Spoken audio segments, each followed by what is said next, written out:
So there's this way that people approach using and making money with AI in their work and their careers, which I think differentiates the people who do really well because of AI and become more productive, expand their businesses, and then those who suffer or do worse, not as a function of not using AI and ignoring these advancements and tools, but actually as a function of using it in the fundamentally wrong way. It's an important conversation to have, and it's a pretext to all the hundreds of videos on this channel that we make covering the updates and advancements in the world of AI. And so I'm going to explain what that core difference is in how you should versus shouldn't approach these tools, and then how exactly that can benefit you in your life when you think about, hey, what should I use? How should I use it? And more generally, how do I want to approach my career or business? That's going to be the video. It's going to be a quick one today. Hope you all enjoy, and let's go. So guys, real money is being put behind battery supply chain reshoring. And one of the names that I covered earlier this year is sitting on one of the biggest catalysts maybe for the entire space. And a quick refresh,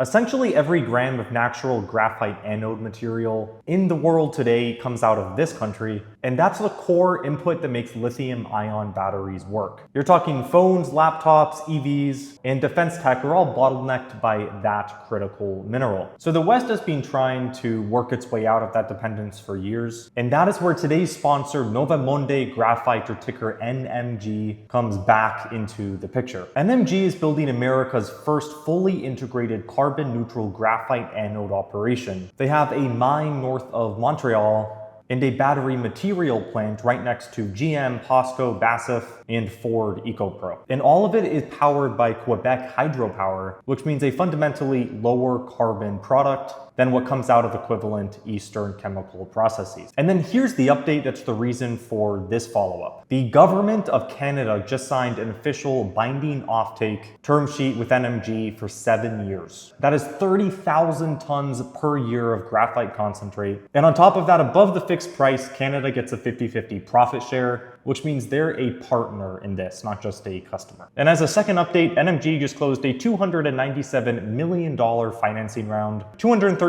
million was a private placement, and the other $84 million was a public offering. And that combines with their previously secured $335 million debt facility to fully fund the path to a final investment decision on phase 2 Manawini of this project. So to step back, you have a G7 partner writing a check, one of the world's largest energy companies as a strategic shareholder, and graphite itself being one of the most critical minerals, period, because no anode means no battery. So really cool update. It is awesome to keep up with what these guys are doing. Thanks to the team at NMG for sponsoring, and the link to their site and their investor relations page are in the description. This is not financial advice. Always do your own research, but I highly recommend seeing if Nouveau Monde Graphite is a fit for your investment thesis. Again, that's ticker NMG, and let's get back to the video. So I want to start with the core problem here, and this is not unique to AI. It's something that you've seen across every commodity business, or basically any business where a lot of people can provide the same product or service. And the problem is exactly that. If you can use a given artificial intelligence tool or a chatbot or workflow or agent to accomplish something on its own for you, that's great. The barrier to creating that is simply access to the same tool that you have, which in the case of most of these platforms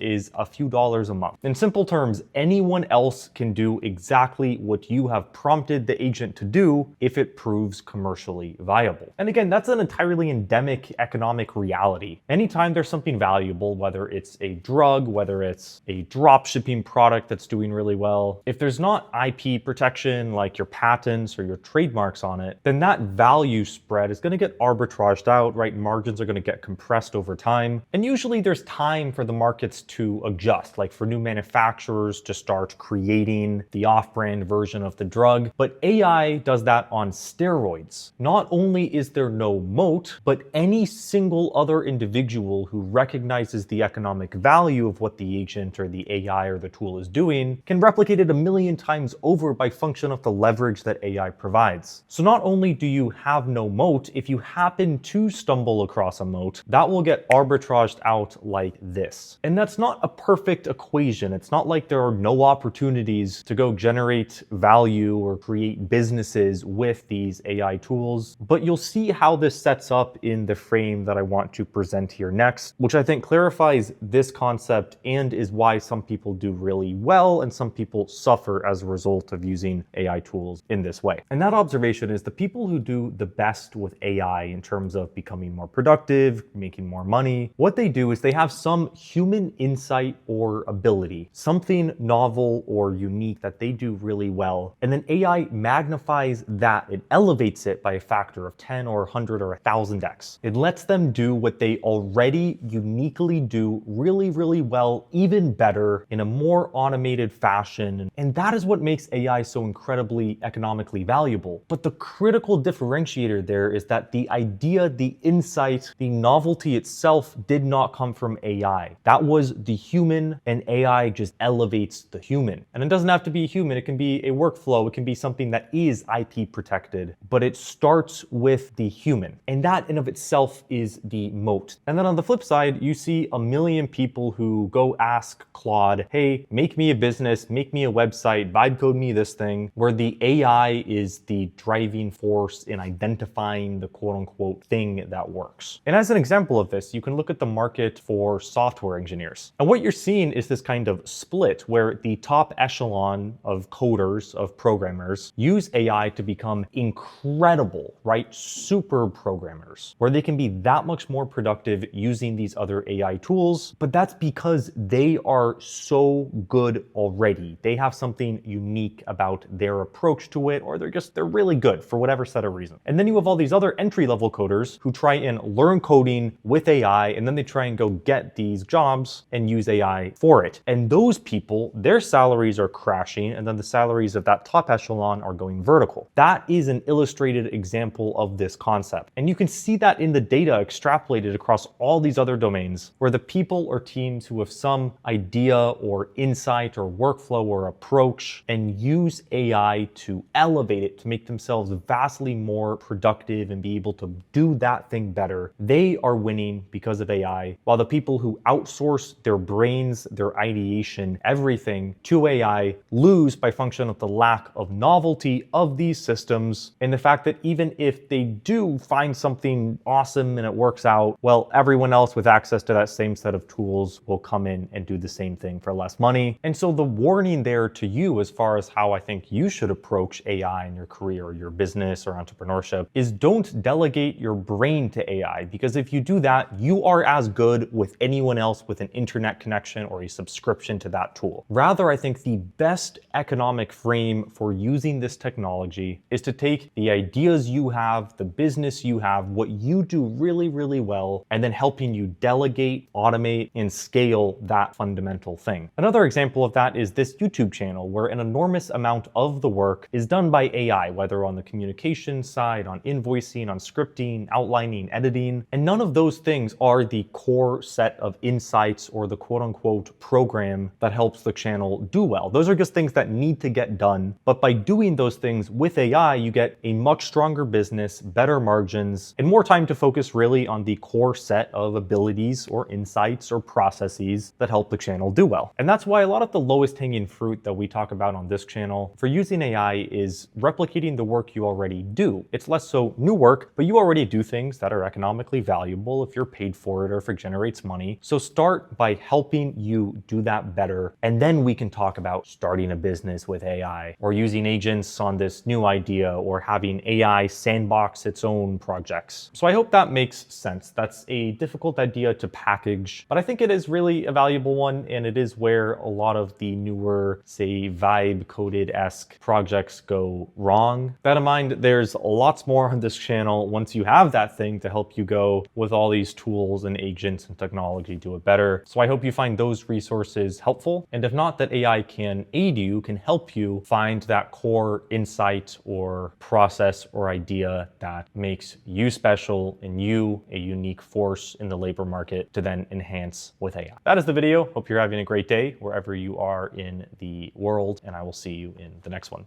Cheers.